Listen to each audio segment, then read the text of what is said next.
এই যে আমার বাপদাদার প্রতীক সম্পত্তি আমাকে ফিরিয়ে দেওয়ার জন্য আমি জেলা প্রশাসকের কাছে আছি, পুলিশ সুপারের কাছে আছি। আমি চাই যে আমার এটা দ্রুত মীমাংসা করে দেওয়ার জন্য এই সরকারের আমালেই।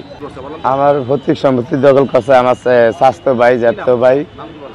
একজনের নাম সুমন, আরেকজনের নাম লিটন, আবার আরেকজনের নাম হয়েছে দিনা, আরেকজনের নাম আবুল খায়ের।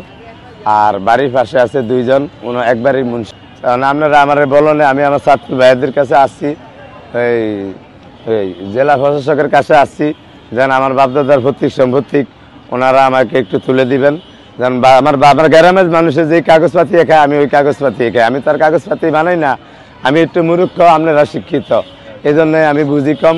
আপনারা আমার লইয়া দিবেন, এটাই হচ্ছে আমার দাবি।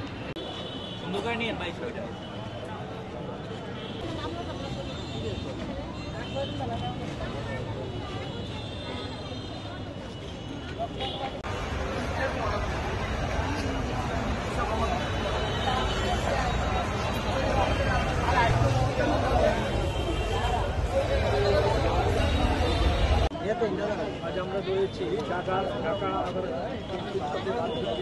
গরিবের বন্ধু ভাইরাল রমজানের যে আজকে একটা অভিযোগ নিয়ে আসছে চাঁদপুর জেলায় মানববন্ধন